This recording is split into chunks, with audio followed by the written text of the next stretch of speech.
Hello everyone, स्वागत है सभी का सॉल्यूशन हब के यूट्यूब चैनल पर। आज के वीडियो में हम द ट्रेजेडी ऑफ मैकबेथ नाम के प्ले की एक्ट 4 की समरी पढ़ने वाले हैं। विलियम शेक्सपियर ने इस प्ले को लिखा है। इस प्ले के एक्ट 3 तक हम पढ़ चुके हैं। एक्ट 4 में हम पढ़ेंगे टोटल 3 सीन, जिसके अलावा हम बात करें एक्ट 3 के अंदर हमने पढ़े थे 6 सीन। 6वें सीन में हमने क्या पढ़ा था कि जो मैकडफ नाम का नोबल पर्सन है वो मेलकम से मिलने के लिए चला गया है इंग्लैंड, ताकि वो मैकबेथ के खिलाफ जो इंग्लिश सेना है उसे अपने तरफ कर सकें और मैकबेथ को हरा सकें युद्ध में, ताकि वो वापस से मेलकम को राजा बना सके।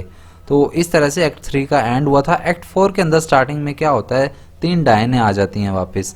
अब वो 3 डायने हैं, वो तीनों आपस में बातें कर रही हैं कि वो किस किस तरह से अपने जादुई कामों को करती हैं, किस किस तरह से अपने कामों को अंजाम करती हैं, किस किस तरह से अपने जो उनकी जादुई शक्तियां हैं उन्हें उपयोग करती हैं।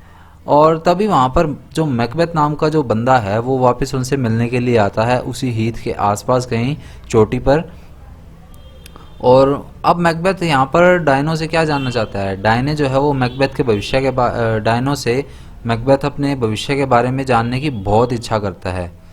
तो आगे फिर डायने क्या करती हैं, मैकबेथ को भविष्य दिखाने के लिए प्रेत आत्माओं को लाती हैं, मतलब प्रेत आत्माओं को लाती हैं, जिन्हें कि अपैरेशंस नाम से डिनोट किया गया है इस स्टोरी के अंदर, इस प्ले के अंदर। अब वो प्रेत आत्माओं को बुलाती हैं। पहली प्रेत आत्मा, टोटल 3 प्रेत आत्माएं आती हैं, जिसमें से पहली प्रेत आत्मा होती है जिसके सिर पर हथियार से लगे हुए हैं, और जो कि मैकबेथ को बताती हैं कि मैकडफ से आपको सावधान रहना है, यानी कि मैकडफ आपके लिए खतरे की घंटी बन सकता है। और वो इस विषय में और भी बहुत कुछ जानना चाहता है मैकबेथ कि मैकडफ से मुझे किस तरह से खतरा है, लेकिन वो प्रेत आत्मा जो है उसी टाइम वहाँ से गायब हो जाती है। अब दूसरी प्रेत आत्मा, दूसरा ऑपरेशन, दूसरा जो सीन क्रिएट किया है उन 3 विचेस ने, वो उसके सामने आता है, मैकबेथ के सामने। अब सेकंड वाली प्रेत आत्मा क्या करती है, उसमें एक बच्चा है जो कि पूरा खून से लथपथ है, पूरा खून से सना हुआ है। और वो दूसरी प्रेत आत्मा वहाँ पर आती है, वो उसे कहती है कि मैकबेथ जो है ना, उसे ऐसे किसी बंदे से डरने की आवश्यकता नहीं है जो कि किसी वुमेन की वॉर्म से, कोख से जन्मा हुआ है। मतलब जो वुमेन की कोख से नहीं जन्मा हुआ, औरत की कोख से नहीं जन्मा हुआ, उससे जो है मैकबेथ को खतरा है, ऐसा उस प्रेत आत्मा ने आगाह किया, जिससे कि कुछ ना कुछ हद तक संतुष्टि मिल गई मैकबेथ को कि ऐसा तो कोई बंदा होगा ही नहीं जो वुमेन की वॉर्म से ना जन्मा हो। तो वहाँ पर वो थोड़ा संतुष्टि मिल जाती है उसे। अब तभी तीसरी प्रेत आत्मा आती है वहाँ पर। अब तीसरी प्रेत आत्मा है वो भी एक छोटा कोई बच्चा आया है जिसने कि अपने हाथ में टहनी ली हुई है, और वो उसे क्या कहता है कि जो बर्निम के जंगल हैं वो खुद से चलकर डंसिनन की पहाड़ियों तक नहीं आएंगे, तब तक मैकबेथ जो है वो सेफ है।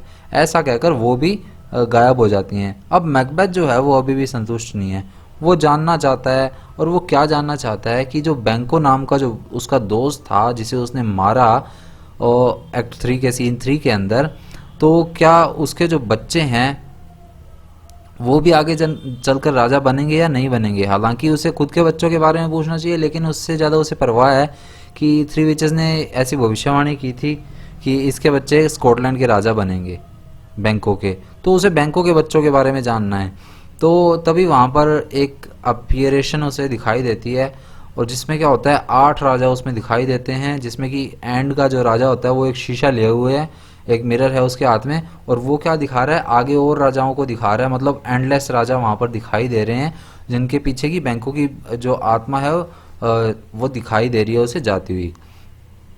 और ये सभी क्या है, स्कॉटलैंड के होने वाले भविष्य के जो राजा हैं उनके प्रतीक हैं, बैंकों के उत्तराधिकारी हैं। और जैसे ही वहाँ पर डायने जब गायब हो जाती हैं, तब मैकबेथ बुलाता है लेनक्स को, जो कि नोबल पर्सन है। अब वो दूर खड़ा हुआ इंतजार कर रहा है, तो मैकबेथ उसे अपने पास बुलाता है। तभी लिनक्स उसे बताता है कि महाराज जो मैकडफ था ना, वो इंग्लैंड भाग गया। और मैकबेथ को उस टाइम बहुत गुस्सा आता है। वो ये नहीं सोचता कि क्या करना चाहिए क्या नहीं करना चाहिए, और वो उसी टाइम वोव ले लेता है, प्रण ले लेता है, एक निश्चय कर लेता है कि जो मैकबेथ की फैमिली है ना, और जिसे कि वो स्कॉटलैंड में ही छोड़कर इंग्लैंड भाग गया मैकडफ की फैमिली को वो बिल्कुल भी नहीं छोड़ेगा, मार डालेगा। और ऐसे ऐसे करके हमारा एक्ट 4 का सीन 1 जो है वो एंड हो जाता है यहीं पर। अब फिर आगे का सीन आता है जिसमें कि फीफे का कैसल है, जहाँ पर कि मैकडफ मैकडफ आपको ध्यान रखना है फीफे कैसल में रहता है, तो कैसल ऑफ फीफे, जो कि टेन ऑफ फीफे भी है मैकडफ, तो वहाँ पर फीफे में रहता है मैकडफ।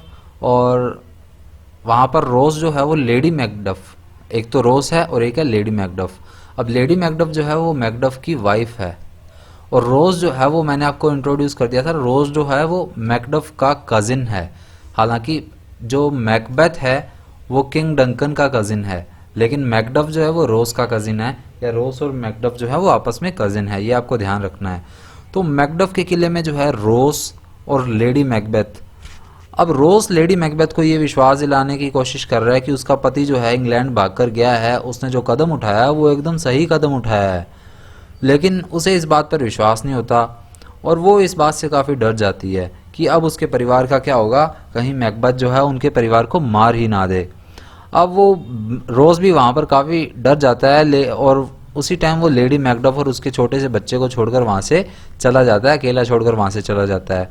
अब वो उनका जो बेटा है मैकडफ और लेडी मैकडफ का, वो अपनी माँ से पूछता है कि मम्मी पापा कहाँ गए, वो अपनी माँ से अपने पिता के बारे में पूछता है।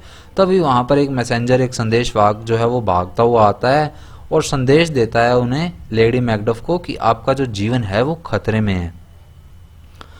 लेकिन अब लेडी मैकडफ के पास और कोई इलाज नहीं है कि वो किसी के पास भाग के जा सके, कहीं और जा सके, उसे कोई भी चीज़ का ध्यान नहीं आता है। और इतने में ही क्या है, वहाँ पर मर्डरर्स आ जाते हैं, जो कि उसके बाद उन्हें मार डालते हैं, उनका मर्डर कर देते हैं, लेडी मैकडफ का और लेडी मैकडफ और मैकडफ के बेटे का। और यहीं पर हमारा एक्ट फोर्थ का सीन सेकंड जो है वो एंड हो जाता है। उसके बाद हमारा शुरू होता है एक्ट 4 का सीन थर्ड। अब इसमें क्या होता है, मैकडफ जो है वो इंग्लैंड पहुंच चुका है, और इंग्लैंड मैकडफ किस लिए गया है, ताकि वो मेलकम को, जो कि किंग डंकन का बड़ा बेटा है, वो भाग गया था इंग्लैंड, तो वहाँ पर उससे मिलने के लिए गया है, जिसे कि एक्ट 3 के अंदर लास्ट में बताया भी गया था कि मैकडफ कहाँ गया, इंग्लैंड गया, मेलकम से मिलने गया है। तो मैकडफ अब इंग्लैंड पहुँच चुका है, मेलकम से मिलने में सफल भी हो चुका है, और तभी वहाँ पर मैकबेथ के विरुद्ध उसे उकसाने का काफ़ी प्रयास भी करता है, काफ़ी प्रयत्न करता है। लेकिन मेलकम जो है ना अब थोड़ा संभल के रह रहा है। मेलकम मैकडफ के रास्ते में कुछ ना कुछ कठिनाइयाँ, कुछ ना कुछ प्रॉब्लम्स क्रिएट कर रहा है। उसे वो कहता है कि मैं अच्छे काम नहीं करता हूँ, मैं कंजूस व्यक्ति हूँ, कंजूस बंदा हूँ, मैं राजा बनने के लायक नहीं हूँ, इस योग्य नहीं हूँ मैं। लेकिन मैकडफ जो है ना वो काफ़ी डिटरमाइंड बंदा है, वो उस परीक्षा को पास कर जाता है किसी न किसी तरह और मना लेता है मेलकम को। हालांकि मेलकम जो है वो राजा बनने के पूरी तरह योग्य है, लेकिन मेलकम जो है ना वो थोड़ा सा अब सिक्योर खुद को बनाना चाह रहा है, क्योंकि मेलकम तब बाद में बताता है मैकडफ को कि मैकबेथ ने ना उसे फंसाने के लिए अपने कई बंदों को, अपने कई आदमियों को भेजा है, और इसीलिए वो थोड़ा डरा हुआ सा है, अपने आप को सिक्योर कर रहा है। हालांकि मेलकम पूरी तरह से राजा बनने के लायक है, क्योंकि उसे प्रिंस ऑफ कम्बरलैंड घोषित किया गया था, जिससे कि वो आने वाला राजा बने स्कॉटलैंड का। अब तभी वहाँ पर कौन आ जाता है, मैकडफ और मेलकम तो आपस में मिल चुके हैं, और तभी वहाँ पर रोज भी आ जाता है। और रोज फिर बताता है, जब मैकडफ अपनी पत्नी और बच्चे के बारे में पूछता है तो रोज उसे बता देता है किसी न किसी तरह कि उसकी पत्नी और उसका जो बच्चा है वो मारा जा चुका है, वो अब इस दुनिया में नहीं रहा। ये सुनकर पहले तो मैकडफ काफ़ी स्तब्ध सा, एकदम से शॉक होकर रह जाता है, लेकिन बाद में वो प्रण लेता है, शपथ ले लेता है कि मैकबेथ से बदला लेने के लिए वो कुछ भी करेगा, और मैकबेथ को वो अब किसी तरह मार कर ही रहेगा। कोई भी मैकबेथ को मारने के लिए उसके बीच में बाधा डालेगा तो वो उसे नहीं छोड़ेगा, मैकबेथ को हर एक तरह से मार कर ही रहेगा, और उससे अपना बदला जरूर लेगा, अपनी पत्नी और उसके बच्चे की मौत का। और यहीं पर हमारा एक्ट 4 जो है वो एंड हो जाता है। एक्ट 4 की समरी कुछ खास नहीं है, इतनी सी है, इसमें कोई ज़्यादा स्टोरी है नहीं, एक्ट 4 छोटा सा है।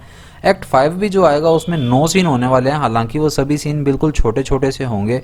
तो एक्ट 5 जो है हम नेक्स्ट वीडियो में पढ़ेंगे। इस वीडियो में आज के लिए इतना ही, मिलते हैं नेक्स्ट वीडियो में। थैंक यू, जय हिंद।